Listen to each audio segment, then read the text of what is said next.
Hey guys, welcome back to Auto Repair guys. Thank you guys for watching and subscribing to the channel. Today will be super helpful video to any of you having a hatchback or a SUV vehicle guys that has a power lift gate, and let's say it quit working, it doesn't open all the way, doesn't open or close correctly. And maybe that happened after battery replacement, or you had to work on your vehicle. Stay with us, we will explain how to initialize it, how to make it work again. Super simple procedure. Before we start, let me tell you a little bit about us. Every single car we get at the garage, we guys try to make at least 200 to 300 free repair videos. Why we guys do that? Because our mission in the shop is to save you as much money as we can. All we need in return, please subscribe to the channel, like the video, that way we can keep making these absolutely free videos. If you need to buy any parts, tools for a good price and quick shipping, and you want to save quite a bit of money, check out the link in the description of the video below. That's where we get them from. On some vehicle you can do the initialization manually guys, without any computers, but having a diagnostic tool will make your life much easier, and on those modern vehicles you need it nowadays. And I'll explain a tool that's very inexpensive. It can pay itself off in one-time use, and it's practically a dealer level equipment guys. I'm talking about the Think tool right here. I will put the link in the description of the video below exactly which one it is. You need to find your OBD port, that's the diagnostic port for your vehicle. Just connect it. Once you connect it guys, okay, you turn the ignition switch on and you get the app on your phone. It's super simple. Check it out, it works on any car you can think of guys. Okay, it's amazing. Those are all the vehicles that it supports, so yeah, almost any car in the world guys. It's amazing too. But all we're gonna do now, click VIN decoding.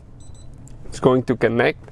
Okay, I'm going to come outside so I can show you how it's going to initialize the lift gate. And let's go ahead. Okay, just move a little bit here. Perfect. I got caught. So that's the lift gate right here guys. Now it's communicating. It will say turn the ignition switch on. Ours is on already. Now let me show you something here quick guys. Okay, wow, where'd the phone go? Right here I guess.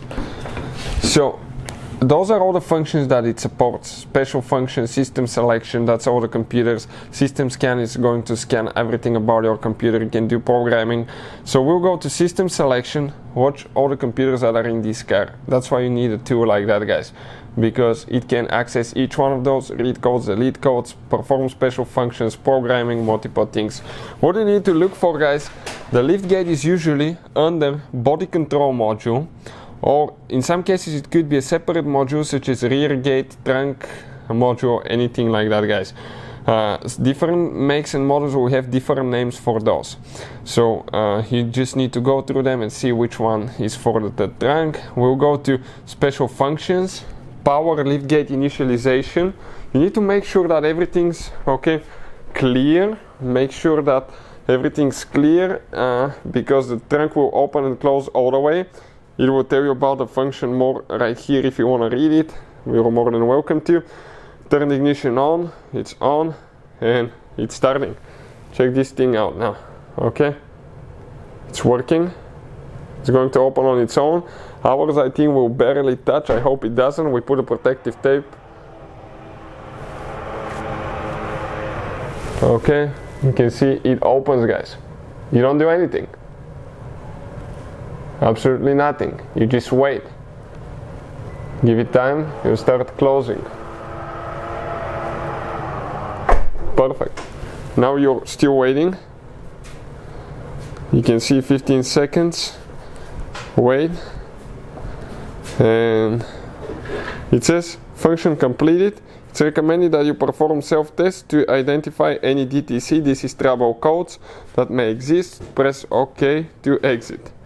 If you want to do the test, you just go to read fault codes and do the self-test or read codes. If you have any codes, clear them and you're ready to go.